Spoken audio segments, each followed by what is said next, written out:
नमस्ते मित्रमैत्रिणींनो, Jayashree garden मराठीमध्ये तुम्हा सर्वांचं खूप स्वागत। आणि आज मी तुम्हाला हा मी सीडलिंग ट्रे मागवलेला आहे आणि तो दाखवत आहे। तर हे पहा, खूप जास्तीच्या बिया लावण्यासाठी आपल्याला हे भरपूर अशा प्रमाणात बिया लावता येतात आणि हे खूप स्वस्त आहे, काही महाग वगैरे नाहीये। तर तुम्हाला एक काढून दाखवते आणि हे असे 3 मिळालेले आहेत। तर पहा, किती पण तुम्ही बिया लावू शकता आणि उन्हाळ्यासाठी नवीन फुलांच्या बिया याच्यामध्ये तुम्ही नक्कीच लावू शकता। हे खूप महाग नाहीये, 300 रुपयाला हे 3 ट्रे मिळालेले आहेत। तर आपण आता याच्यामधून थोडंसं कट करून घेणार आहोत, आपल्याला हवं तेवढं। ह्या काही बिया पण मी ठेवलेल्या आहेत, तर ह्या मला लावायच्या आहेत। आणि उन्हाळ्याच्या दिवसात आता वेगवेगळ्या उन्हाळ्याच्या दिवसात जे फुलं येतात त्याच्या बिया तुम्ही आता लावू शकता। तर हे पहा, हे तुम्हाला हे दिसत आहे तसं द नून फ्लावर असं याचं नाव आहे या फुलांचं, आणि मराठीमध्ये त्याला तांबरी दुपारी असं हे नाव आहे। त्याचा व्हिडिओ सुद्धा आहे आणि याच्या ह्या बिया आहेत। तर मी तुम्हाला खास दाखवण्यासाठी ही ठेवलेलं आहे। माझ्याकडे 2-3 वर्षापूर्वी एक शॉर्ट मध्ये ते फूल दाखवलं होतं मी तुम्हाला, आणि ह्या बिया आहेत आणि ही त्याच्या बियांचं पॉट आहे आणि याच्यामधून ह्या बिया बाहेर आलेल्या आहेत। तसेच मी हे पेरू आणला होता एक,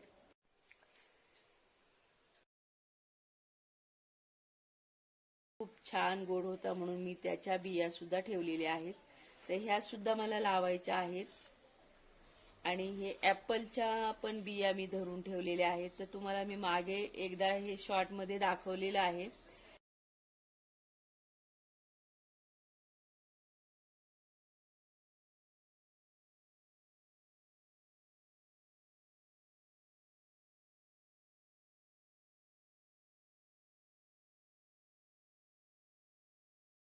ऍपलचे रोप किती मोठे झालेले आहेत ते सुद्धा पाहिलेले आहे तुम्ही।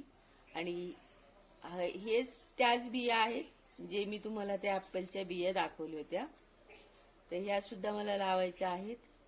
आणि हे जे आहेत ते कॉस्मॉसच्या बिया आहेत, ऑरेंज कलरचं कॉस्मॉसचं बिया आहे। आणि ह्या बारीक बिया आहेत, तो कोंबडा म्हणतात आपण बघा, मराठीमध्ये त्याला कोंबडा म्हणतात, त्याच्या बिया आहेत। याचं वेलवेट सारखं फुल येतं मोठंच्या मोठं।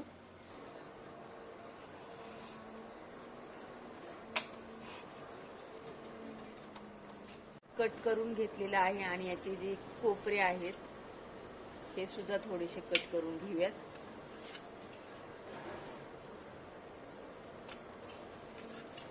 म्हणजे हे आपल्याला कधी टोचणार वगैरे नाहीयेत। स्वतःच कुजलेले शेणखताचं आहे हे, आणि ही साधी माती आहे। तर ही नर्सरीतून आणलेली माती आहे विकतची। तर शक्य होईल तेवढी मऊ मातीच घ्या, खडे दगड वगैरे अजिबात त्याच्यामध्ये ठेवू नका। चालू केलं। आता हे मी चाळून घेतलेलं आहे, तर मी मिक्स करून घेते याला। तर याच्यामध्ये अगोदर मी काय करते, आता हे थोडंसं शेणाचा तुकडा असा छोटा छोटा टाकून देते, म्हणजे जरा ते खाली पाणी वगैरे जाणार नाही। आता मी हे असं भरून घेतलेलं आहे आणि याच्यामध्ये आता मी मिक्स केलेली माती टाकून देत आहे। हे मी असं भरून घेतलेलं आहे आणि याच्यामध्ये आता मी बिया टाकून देत आहे। पहिल्या तर मी ह्या ऍपलच्याच बिया लावणार आहे।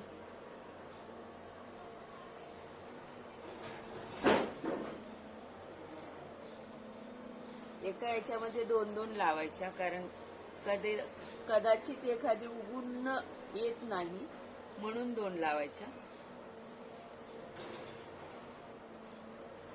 आता मी ह्या पेरूच्या लावणार आहे।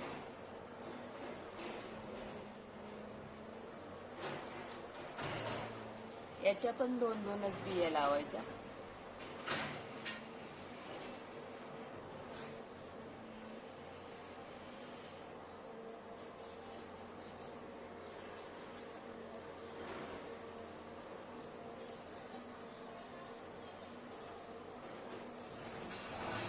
ह्या बिया लावणार आहे. तर ह्या पण मी 2-2च लावणार आहे.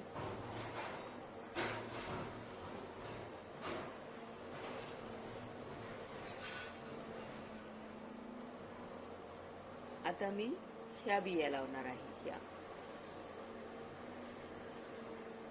तर ह्या खूप बारीक बिया आहेत. आपण कोंबडा असं म्हणतो पहा, त्या ह्या बिया आहेत. तर ह्या अशा चिमटीत धरूनच लावावं लागतील.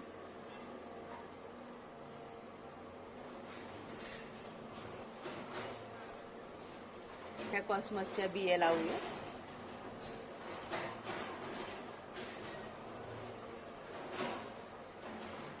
दोनच लावायच्या आहेत.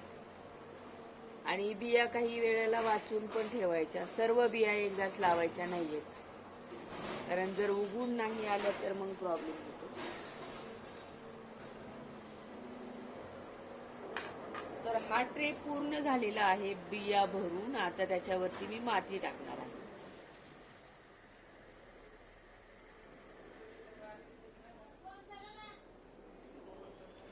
आता याच्यामध्ये स्प्रेनीच पाणी द्यायचं आहे, पण माती पूर्ण ओली करायची आहे.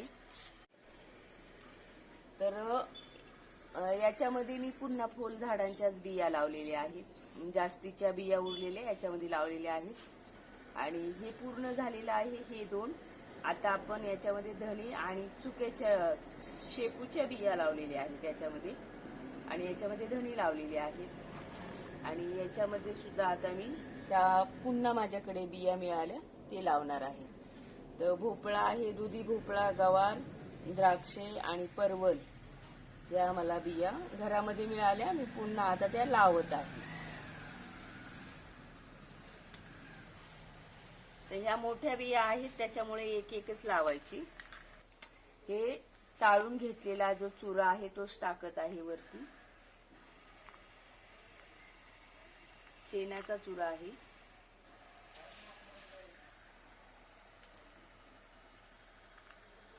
याच्यावरती आता थोडस पाणी द्यायचं आणि झाडाच्या सावलीखाली ठेवायचं, जेणेकरून तिथं थोडस सकाळचं कोवळं ऊन सुद्धा येईल आणि सावली सुद्धा राहील. खूप उन्हामध्ये नाही ठेवायचं. पाणी मात्र देताना जरा भरपूर द्यावे. एकदा पूर्ण ओलं झालं पाहिजे ते.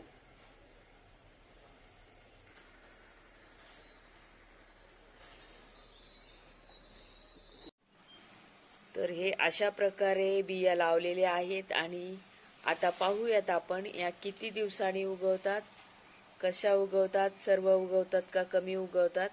तर याचे अपडेट जाणण्यासाठी तुम्ही चॅनलला सबस्क्राईब करा. आणि हा व्हिडिओ आवडला तर लाईक करा, शेअर करा आणि कमेंट सुद्धा करू शकता. खूप खूप धन्यवाद.